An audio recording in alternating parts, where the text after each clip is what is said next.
जय श्री कृष्णा। हर हर महादेव। हम शिव पुराण के दूसरे दिन हम सब मिलकर सुन रहे हैं। जय शिव शंकर भगवान की जय। श्री सूत जी बोले, ये मुनिरो, कलयुग के पापों को नष्ट करने वाला परमार्थदायक शिव पुराण वेदांत का सर्वस्व काव्य है। इसके पढ़ने और सुनने से मुक्ति मिल जाती है। व्यास जी का कहना है, शिव पुराण का एक या आधा श्लोक पढ़ने वाला भी पापों से मुक्त हो जाएगा। जो व्यक्ति सावधानी पूर्वक पूरा पाठ करेगा वह जीवन मुक्त हो जाएगा। इसका आचरण करने वाले को एक एक अश्वमेघ यज्ञ का फल प्राप्त होता है। भगवान शिव ने इसे शिव उपनिषद रूपी समुद्र से मंथन करके निकाला है। उसे जो भी व्यक्ति इसका पान करेगा वह अजर अमर हो जाएगा। इसमें धर्म, अर्थ, मोक्ष और पाप चारों पदार्थों का विवेचन किया गया है। उनकी प्राप्ति का उपाय बताया गया है। शिव जी की लीला सभी ज्ञान विज्ञान का समावेश है। भगवान शिव जी ने पहले इसमें 1,00,000 श्लोक रखे थे। नंबर 1 विद्येश्वर संहिता, नंबर 2 रुद्र संहिता, नंबर 3 विनायक संहिता। प्रत्येक में 10-10 हजार श्लोक है। नंबर 4 उमा संहिता, इसमें 8,000 श्लोक है। नंबर 5 मात्र संहिता, इसमें 8,000 श्लोक। नंबर 6 एकादश रुद्र संहिता में 13,000 श्लोक है। नंबर 7 कैलाश संहिता में 6,000 श्लोक है। नंबर 8 सतरुद्र संहिता में 3,000 श्लोक है। नंबर 9 कोटि रुद्र संहिता में 9,000 श्लोक है। नंबर 10 सहस्त्र कोटि रुद्र संहिता में 11,000 श्लोक है। नंबर 11 मानवीय संहिता में 10,000 श्लोक। नंबर 12 में धर्म संहिता के 12,000 श्लोक रखे गए हैं। परंतु इस कलयुग में जीवों के उद्धार के लिए भगवान शिव ने इनमें कुल 24,000 श्लोक कर दिए हैं। अब इसमें विद्येश्वर संहिता, रुद्र संहिता, सदरुद्र संहिता, कोटि रुद्र संहिता, श्री उमा संहिता, श्री कैलाश संहिता, वायतित संहिता रखी है। जो इन सब संहिताओं का पाठ करता है वह जीवन से मुक्त हो जाता है। ये समस्त पुराणों में श्रेष्ठ और जीवों का कल्याण कारक है। शंकर भगवान की संहिताओं का हमने वर्णन किया है। ब्रह्मा जी का उपदेश। सूत जी बोले, पूर्व काल में जब कल्पों का नाश हो गया, बाद में पुनः इस कल्प का उदय हुआ, तो 6 कुलीन मुनियों ने सृष्टि के प्रारंभ होने पर विचार किया कि सबसे परे है या नहीं। इसका निर्णय कराने के लिए ब्रह्मा जी के पास गए। ब्रह्मा जी ने बताया कि जो सर्वप्रथम उत्पन्न हुआ है उसमें वन वाने की कोई गति नहीं है, था जो ब्रह्मा, इंद्र, शिव आदि महाभूतों, इंद्रियों की उत्पत्ति, समस्त संसार को पैदा करने वाला है, वे सबसे परे हैं। ऐसे सर्वज्ञेश्वर जगदीश्वर महादेव हैं जो भक्ति के द्वारा दर्शन देते हैं। रुद्र आदि देव भी उनके दर्शनों की अभिलाषा रखते हैं। उनकी भक्ति करने से ही उनके प्रसाद की प्राप्ति होती है। जैसे बीज से अंकुर और अंकुर से बीज बनता है। ब्रह्मा जी ने कहा, आप लोग महादेव जी की प्रसन्नता हेतु एक दीर्घ यज्ञ करिए, जिसमें शिव जी की कृपा से आपको साध्य और साधना का ज्ञान प्राप्त होगा। मुनि ने पूछा, हे भगवान, ये साध्य और साधन क्या है? ब्रह्मा जी ने कहा, साध्य शिव पद है, साधन उनकी सेवा करना है।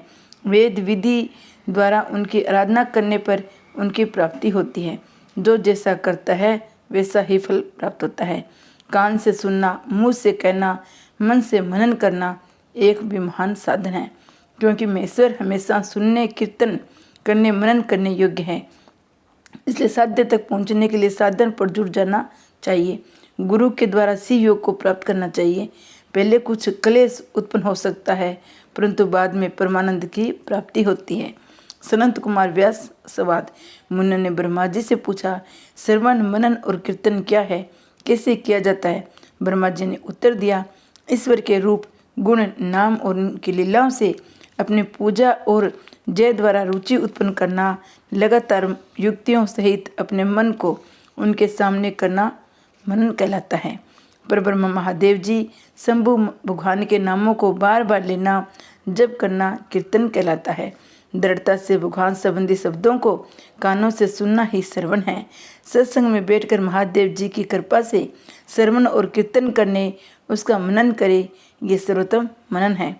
इससे हमारी आत्मा पवित्र रहती है। सूत जी बोले, हे मुनियों, मैं इस साधन के बारे में एक प्राचीन इतिहास सुनाता हूँ, उसे सुनो। एक बार सरस्वती के तट पर मेरे गुरुदेव भगवान वेद व्यास जी तप कर रहे थे। वहाँ पर सनत कुमार जी ने उनसे पूछा, हे भगवान, शिव जी तो आपके प्रत्यक्ष सहायक है, फिर आप ऐसा कठोर तप क्यों कर रहे हो? व्यास जी ने उत्तर दिया, मैं अपनी मुक्ति के लिए तब कर रहा हूँ। तब सनत कुमार जी ने कहा, ऐसा ही भ्रम मुझे भी हुआ था। इसी तरह मैंने भी अपने मुक्ति के लिए मंदराचल पर्वत पर तप किया था। तब शिव जी की आज्ञा से उनके नंदीश्वर ने मुझे बताया था कि शिव जी के कीर्तन श्रवण मनन द्वारा मुक्ति मिल जाती है। तब मेरा भ्रम दूर हो गया था। अतः व्यास जी आप भी ऐसा ही करें। ऐसा कहकर सनत कुमार जी चले गए। इस पर ऋषि ने पूछा, जो व्यक्ति श्रवण कीर्तन और मनन नहीं करता वे बिना प्रयत्न के किस प्रकार मुक्त हो सकता है? कृपा करके हमें बताइए। लिंगेश्वर परिचय। श्री सूत जी ने बताया, यदि कोई व्यक्ति श्रवण मनन और कीर्तन के स्थान पर शिवलिंग की स्थापना करके उसका पूजन करता है तब भी वह इस संसार रूपी सागर से मुक्ति पा जाएगा। मैंने अपने गुरुजी से सुना है कि शिवजी ब्रह्म स्वरूप निष्फल कला रहित काल सहित है। इस निष्फल में निराकार लिंग की प्रधानता है। वे सभी कलाओं से युक्त है। साकार निराकार से ही शिवजी ब्रह्म संज्ञक भी हैं। व्यक्ति शिवजी के साकार रूप निराकार रूप दोनों को पूछते हैं। प्राचीन काल में ब्रह्मा विष्णु के व्याध में उन्होंने शिवलिंग के प्रकट होकर दर्शन दिए थे। तभी से शिवलिंग इस संसार की में पूज्य हो गया। इसका सबसे कल्याण होता है, मोक्ष की प्राप्ति होती है। ब्रह्मा और विष्णु का विवाद पूरे समय की बात है। भगवान विष्णु अपने पार्षदों सहित लक्ष्मी जी के साथ सैया पर शयन कर रहे थे। ब्रह्मा जी वे आ पहुँचे। विष्णु को संबोधन करके बोले, हे पुत्र तुम कौन हो? उठो तुम मुझे देखो, मैं तुम्हारा भगवान यहाँ आया हूँ। विष्णु ये सुनकर क्रोध को दबाते हुए बोले, हे पुत्र तुम्हारा कल्याण हो, आओ बैठो, देखो मैं तुम्हारा पिता हूँ। को तुम्हारा मुख टेढ़ा क्यों हो गया है? ब्रह्मा जी बोले, समय के फेर से तुम्हें अभिमान हो गया है। हे पुत्र मैं तुम्हारा स्वामी हूँ, इस समस्त संसार का पिता मैं हूँ। विष्णु बोले, अरे चोर, तुम मुझे अपना बड़पन क्या दिखाते हो?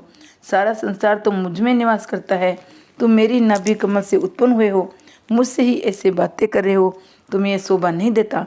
इस प्रकार ब्रह्मा जी और विष्णु जी में वाद बढ़ता गया। ये दोनों अपने को प्रभु कहते कहते आपस में युद्ध करने लगे। दोनों के प्रहारों से देवता व्याकुल होकर कांपने लगे। कहने लगे, जब आप दोनों अराजकता उत्पन्न कर रहे हो तो ये समस्त संसार सृष्टि भगवान शिव की है।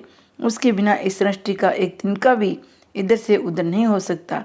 अतः हम सब शिवा करके पास चलते हैं। इतना कहकर सब देवताएं वहां पहुंचे जहाँ महादेव जी पार्वती जी के साथ सभा में मणिमय सिंहासन पर विराजमान थे। देवताओं को आया देकर शिव जी ने उन सबको अपने पास बुलाकर पूछा।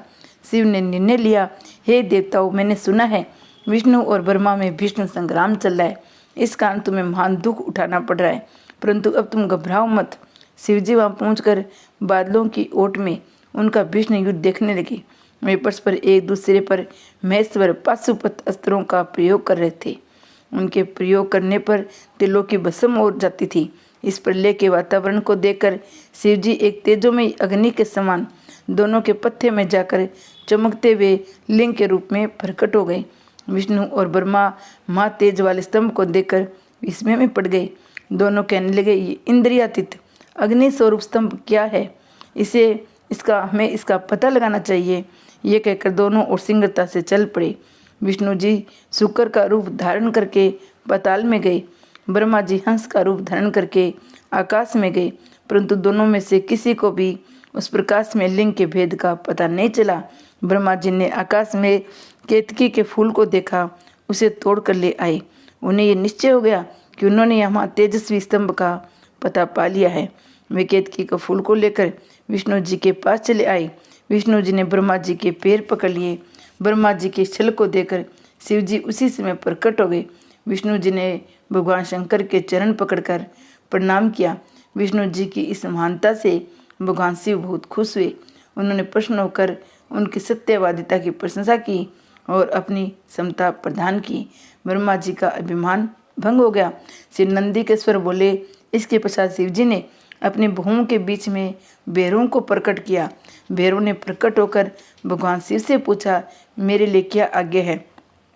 ब्रह्मा जी पर क्रोध करते हुए भगवान शंकर ने भैरव से कहा, तुम अपनी पेनी तलवार से ब्रह्मा जी की सेवा करो। शिव जी की आज्ञा पाते ही भैरव ने ब्रह्मा जी के केसों को पकड़ लिया। भैरव ने ब्रह्मा जी के पांचवें मुख को, जिसने उन्होंने असत्य बोला था, काट दिया। अन्य सिरों को काटने के लिए भैरव जैसे तैयार हुआ। ब्रह्मा जी शिव जी के चरणों में गिरकर क्षमा याचना करने लगे।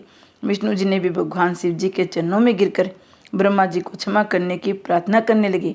हे भगवान, आपने पारबंध में ब्रह्मा जी को 5 सिर प्रदान किए थे, अब इनका 1 सिर कट चुका है, अब आप इन पर प्रसन्न हो जाइए।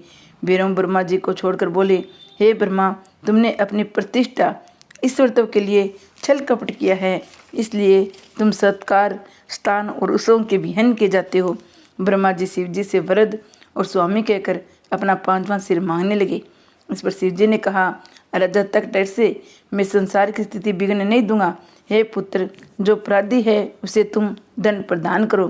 तुम गुणों के अधिपति होकर हो, लोक मर्यादा का पालन करो। इसके पश्चात शिव जी ने केतकी के फूल से कहा, तू भी झूठ में शामिल है, अतः तू भी मेरी पूजा के योग्य नहीं है। शिव जी के गणों ने केतकी को दूर भगा दिया। केतकी शिव जी से हाथ जोड़कर बोली, हे स्वामी, मुझे माफ़ करने की कृपा करो। हे प्रभु, आपकी कृपा से कुछ भी दुर्लभ नहीं है। शिव जी बोले, मेरा वचन कभी मिथ्या नहीं हो सकता।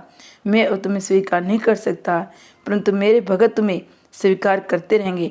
इस प्रकार तुम्हारा जन्म सफल हो जाएगा। मेरे मंडप की रचना में तुम सिरों भार हो जाओगी। इस प्रकार भगवान शिव ब्रह्मा, केतकी और विष्णु पर कृपा करके देवों के पास पधारे। देवताओं ने शिव जी का पूजन करके स्तुति की। पुनः शिव जी अपनी सभा में जा बैठे। शिव जी का ज्ञानोपदेश। जय शिव शंकर भगवान ने की जय। जय भोले भंडारी की जय। शिव पुराण महाकथा का हमने दूसरा दिन सुना। आगे सावन का महीना आ रहा है तो हमने शिव पुराण शुरू की है कि सावन के महीने शिव पुराण हमारी शुरू रहे। जय भोले भंडारी की जय हो।